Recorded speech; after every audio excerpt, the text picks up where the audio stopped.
Hey guys, welcome back to my channel learning with Komal. तो guys, आज हम statistical analysis for business की classes start करने वाले हैं।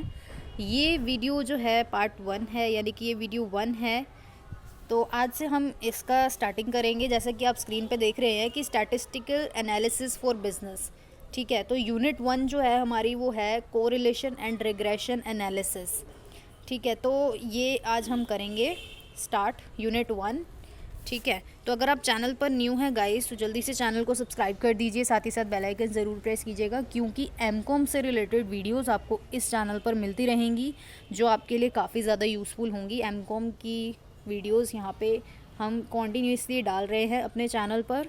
तो ये हमारा जो न्यू सब्जेक्ट है, यानी कि स्टैटिस्टिकल एनालिसिस फॉर बिजनेस का आज फर्स्ट डे है। कोरिलेशन एंड रिग्रेशन एनालिसिस की आज हम स्टार्टिंग करेंगे। तो अब हम शुरू करते हैं देन। तो जैसे कि आप स्क्रीन पे देख रहे हैं, सिंपल कोरिलेशन एनालिसिस। तो सिंपल कोरिलेशन एनालिसिस के बारे में सबसे पहला इसका इंट्रोडक्शन, कि in central tendency dispersion skewness etcetera we studied the problem related to one variable only, but in real world two और more variables have to be studied together. अब यहाँ पे हमसे ये बोला गया है कि हमने जब स्टैट्स पढ़ी थी, हमने डिस्पर्जन पढ़ा था, स्क्यूनेस पढ़ा था, हमने स्टडी किया था प्रॉब्लम्स को जो कि एक वेरिएबल से ही रिलेटेड थी, ठीक है। लेकिन but in real world two और more variables have to be studied together, लेकिन रियल वर्ल्ड में दो या दो से ज़्यादा वेरिएबल्स को साथ में टुगेदर यानी कि पढ़ना भी ज़रूरी है। इफ़ टू और more variables have any relation with each other, अगर दो या दो से ज़्यादा वेरिएबल्स का एक साथ उनका जो रिलेशन होता है एक साथ, तो then it is called correlation. तो हम इसको कोरिलेशन बोलते हैं। जैसे कि the relation between the age of husband and wife, जैसे कि हस्बैंड का एज और वाइफ का एज, इसका एक जो है रिलेशन है, ठीक है। Relation between income and expenditure etcetera, तो इनका भी रिलेशन है। ये है हमारे कोरिलेशन के एग्जाम्पल्स। दस correlation provides knowledge about the closeness of two variable. जो कोरिलेशन है ना, वो दो वेरिएबल्स की क्लोजनेस को के बारे में जानकारी देता है कि ये जो दो वेरिएबल हैं इनके बीच में जो क्लोजनेस है उसकी नॉलेज हमें कोरिलेशन के द्वारा प्रोवाइड की जाती है। The measures of both variable is called coefficient of correlation. अब इन दोनों वेरिएबल्स का जो मेजर होता है वो क्या कहलाता है? Coefficient of correlation. तो ये याद रखना है हमें। ये the figure depicted bye it show the degree and direction of correlation. तो अब हम पढ़ेंगे एग्जामिनेशन में इसका जो क्वेश्चन आता है वो।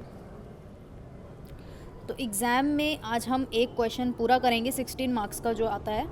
जैसे कि आप देख रहे हैं कि define correlation and discuss its significance in statistical analysis, की सबसे पहले हमें कोरिलेशन को डिफाइन करना है और इसकी सिग्निफिकेंस क्या है, इसकी क्या इम्पोर्टेंस है स्टैटिस्टिकल एनालिसिस में वो, और क्या है correlation, what is correlation, does it always signify cause and effect relationship between the two variable, यानी कि कोज एंड इफेक्ट रिलेशनशिप भी हमें बताना है दो वेरिएबल्स के बीच का, और इस एक्सप्लेन विद एग्जाम्पल्स के साथ हम इसको एक्सप्लेन करेंगे, और साथ ही साथ explain the meaning and significance of the concept of correlation. तो कोरिलेशन का मीनिंग, उसका सिग्निफिकेंस, ठीक है। Does correlation always signify casual relationship between two variable. तो ये सभी क्वेश्चन का एक ही आंसर है, हम इसको अब पढ़ेंगे। तो सबसे पहले बात करेंगे मीनिंग और डेफिनेशन की।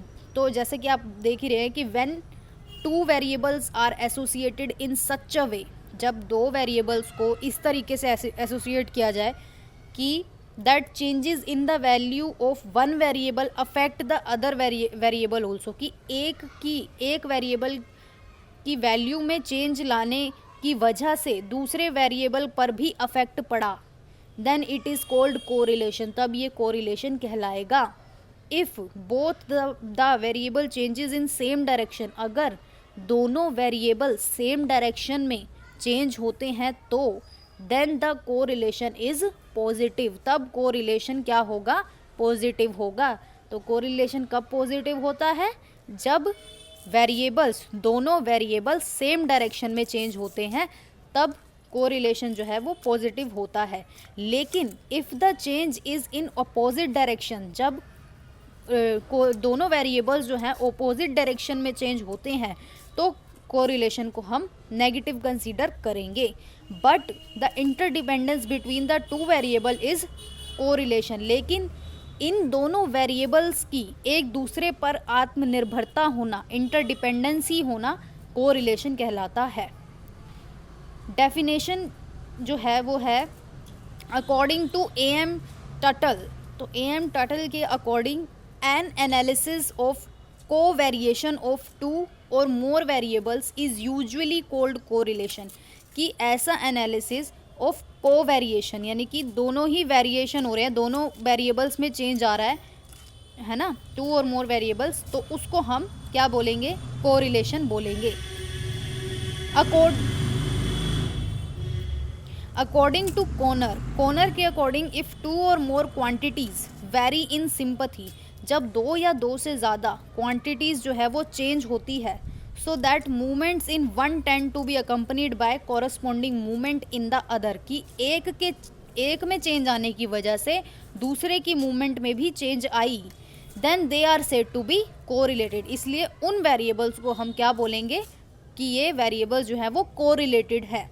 तो अब हमें क्या क्लियर हुआ, thus it is clear from the above given definition that correlation is that statistical measure which analyses the relationship between two or more variables। इससे हमें ये क्लियर हुआ कि जो correlation है is that वो ये है कि statistical measure है which analysis, जो कि analyze करता है दो या दो से अधिक variables के बीच में relationship को उनके। ठीक है, तो अब ये हमारा क्लियर हुआ। देन आता है हमारा इसके यूजेस और सिग्निफिकेंस, क्या यूजेस हैं और क्या इसकी इम्पोर्टेंस है कोरिलेशन की। तो यहाँ पे सबसे पहले हमें गिवन है the theory of correlation has much significance in practical life. कि जो कोरिलेशन की थ्योरी है वो प्रैक्टिकल लाइफ में काफ़ी ज़्यादा इम्पॉर्टेंट है। डिस्क्राइबिंग इट्स सिग्निफिकेंस, अब हम इसका जो है इम्पोर्टेंस यानी कि इसके सिग्निफिकेंस जो है डिस्क्राइब करेंगे। न्यूवेंगर क्या लिखते हैं कि correlation analysis contribute to the understanding of economic behaviour. कि जो कोरिलेशन एनालिसिस है वो इकोनॉमिक बिहेवियर में जो है कंट्रीब्यूट करता है और aids in locating the critically important variable. कि भाई कौन कौन से इम्पोर्टेंट वेरिएबल है जिस ऑन विच अदर्स डिपेंड, कि जिन पर जो है दूसरे वेरिएबल्स भी डिपेंड करते हैं। Reveal the economic connection by which disturbance spread and suggest to him the path. कि भाई इनके बीच का कनेक्शन रिवील करते हैं। बाय विच डिस्टर्बेंस स्प्रेड, की किसकी वजह से डिस्टर्बेंस फैली, स्प्रेड हुई। And suggest to him the path, और सजेस्ट करते हैं कि आप इस पाथ पे चलो which establishing forces may be become effective, जिससे कि जो भी है सब इफेक्टिव होगा। Thus the uses of correlation are as follow. अब इसके यूजेस पढ़ेंगे और इसकी इंपॉर्टेंस पढ़ेंगे। तो सबसे पहला पॉइंट आता है हमारा help to measure the degree of correlation. तो helpful to measure the degree of correlation, तो कोरिलेशन एनालिसिस जो है वो कोरिलेशन की डिग्री मेजर करने में काफ़ी हेल्पफुल है। जैसा कि यहाँ पे गिवन है कि the relationship between some variable may be direct और इनडायरेक्ट। कि जो वेरिएबल्स के बीच का रिलेशनशिप है वो डायरेक्ट भी हो सकता है और वो इनडायरेक्ट भी हो सकता है। तो the degree of the relation between them can be estimated through correlation only. तो इनकी जो डिग्री है इनके रिलेशन की, वो सिर्फ और सिर्फ कोरिलेशन के द्वारा ही हम एस्टिमेट कर सकते हैं। सेकंड पॉइंट आता है नॉलेज ऑफ डायरेक्शन। अब डायरेक्शन की नॉलेज देता है कोरिलेशन एनालिसिस। तो सबसे पहले क्या गिवन है कि the direction of relationship between the given variable is known with the help of correlation. की जो रिलेशनशिप, जो वेरिएबल्स हमें दिए गए हैं उनके बीच का जो रिलेशनशिप है उनकी जो है डायरेक्शन वो हमें कैसे पता चलती है, कोरिलेशन की मदद से हमें पता चलती है उन वेरिएबल्स की डायरेक्शन। ठीक है, that is it explain whether the relationship between two variable is positive और नेगेटिव। यानी कि हम इससे हमें ये पता चलता है कि इन दो वेरिएबल्स का जो रिलेशनशिप है वो पॉजिटिव है या वो नेगेटिव है। तो ये हमें पता चलता है। थर्ड पॉइंट आता है रिलायबल सोर्सेज ऑफ फोरकास्टिंग। तो generally forecasting is necessary in sectors like business, economic, social, geography. तो जो जनरली जो फोरकास्टिंग है वो ज़रूरी होती है किन सेक्टर में, कि हम फोरकास्ट करके चलते हैं, जैसे कि बिजनेस हो गया, इकोनॉमिक्स हो गया, सोशल, ज्योग्राफी एक्सेट्रा। तो correlation is helpful in having reliable result. तो कोरिलेशन जो है वो इसलिए हेल्पफुल है ताकि रिजल्ट्स जो हैं वो रिलायबल आए, by decreasing the degree of uncertainty, जिससे कि अनसर्टेनिटी की डिग्री को हम कम कर सकें। कि भाई हमें पता है फोरकास्टिंग में क्या होता है, कुछ भी सर्टेन नहीं होता फ्यूचर, तो हम क्या कर सकते हैं, सिर्फ अनसर्टेनिटी की डिग्री को जितना हो सके मिनिमाइज कर सकते हैं। तो ये किसकी हेल्प के द्वारा होता है, कोरिलेशन की हेल्प के द्वारा होता है in forecast and any decision related to future, because the result obtain with the help of correlation are closely to reality. अब यहाँ पे हमने क्या बोला गया है कि जो रिजल्ट ऑब्टेन होते हैं कोरिलेशन की हेल्प से वो रियलिटी से कुछ कुछ क्लोज ही होते हैं, इसीलिए जो है ये एक रिलायबल सोर्स माना गया है, क्या, कोरिलेशन। फोर्थ आता है हमारा कैलकुलेशन ऑफ प्रोबेबल एरर। तो ये कैसे कैलकुलेशन ऑफ प्रोबेबल एरर है कि probable error and standard error can be calculated with the help of correlation. तो प्रोबेबल एरर और स्टैंडर्ड एरर को भी हम कैलकुलेट कर सकते हैं कोरिलेशन की हेल्प के द्वारा। फिफ्थ पॉइंट आता है estimation of the value of other variable. तो फिफ्थ पॉइंट में हमें क्या गिवन है कि अदर वेरिएबल्स की जो वैल्यू है उसको एस्टिमेशन करता है ये। तो यहाँ पे हमें क्या गिवन है कि व्हेन इट इज़ डेटरमाइन, जब ये डेटरमाइन कर लिया जाता है वेदर कि जो दो वेरिएबल्स हैं हैव कोरिलेशन और नोट, कि ये कोरिलेशन है इनका या नहीं है, देन उसके बाद the value of one variable can be easily estimated. उसके बाद ही हम एक की वैल्यू को आसानी से एस्टिमेट कर पाएंगे। If the value of other variable is given, अगर हमें दूसरे वेरिएबल की वैल्यू गिवन होगी, the other value is obtained through regression. तो दूसरे की वैल्यू हम कैसे निकालेंगे, रिग्रेशन के थ्रू निकालेंगे। दस regression is also based on correlation. तो हमें जैसे कि हमारा यूनिट है कोरिलेशन एंड रिग्रेशन एनालिसिस, तो हमें याद रखना है कि जो रिग्रेशन है वो ऑल्सो डिपेंड ऑन कोरिलेशन, वो कोरिलेशन पर डिपेंड करता है। नेक्स्ट आता है हेल्पफुल इन कंपैरेटिव स्टडी। अब कोरिलेशन कैसे कंपैरेटिव स्टडी में हेल्पफुल है, तो correlation analysis is very useful in making a comparative study. Correlation analysis जो है वो काफ़ी ज़्यादा यूजफुल है कंपैरेटिव स्टडी करने के लिए ऑफ टू और more related event in the analysis of their correlation. इसलिए इस प्रकार कोरिलेशन एनालिसिस जो है वो काफ़ी ज़्यादा ज़रूरी है हर फील्ड के लिए, इसीलिए इसकी इम्पोर्टेंस है काफ़ी, इसलिए ये ठीक है। नेक्स्ट आता है हमारा इसका कोज एंड इफेक्ट रिलेशनशिप। अब कोज एंड इफेक्ट रिलेशनशिप में हमें क्या गिवन है कि in correlation we study whether the given variable have any relationship और नोट। हम कोरिलेशन में क्या पढ़ते हैं कि जो गिवन वेरिएबल्स हैं उनमें रिलेशनशिप है या नहीं है। More over both the variable में बी इंटरडिपेंडेंट, कि ज़्यादा से ज़्यादा क्या होगा कि जो दोनों वेरिएबल्स हैं वो इंटरडिपेंडेंट हो सकते हैं। That is if there is a change in one variable then the other variable is also affected by it, कि अगर एक वेरिएबल में चेंज आता है तो दूसरा वेरिएबल अपने आप ही अफेक्टेड होगा उसकी वजह से। But it is not necessary, लेकिन ये ज़रूरी नहीं है that both of these also have cause and effect relationship. ये ज़रूरी नहीं है कि दोनों के बीच में कोज एंड इफेक्ट रिलेशनशिप हो।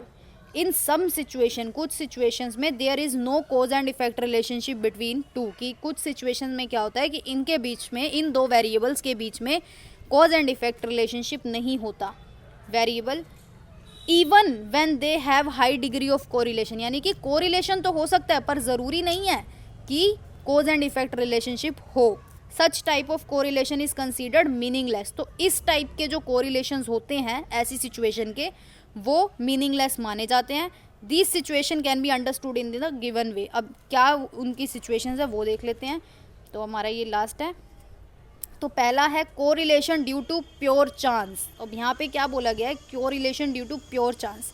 तो अब यहाँ पे हमें गिवन है कि sometimes a high degree of correlation is found between the selected sample of two variable. कभी कभी क्या होता है कि कोरिलेशन की काफ़ी हाई डिग्री पाई जाती है दो वेरिएबल्स में, लेकिन it is the purely due to chance, ये सिर्फ चांस पे ही डिपेंड करता है। For example, the correlation between the size of shoes of children and the production of wheat is completely a meaningless and illusive correlation, कि एक बच्चे के शूज़ का साइज और वीट का जो प्रोडक्शन है, ये एक क्या है, कोरिलेशन है, जो कि मीनिंगलेस कोरिलेशन है। ठीक है।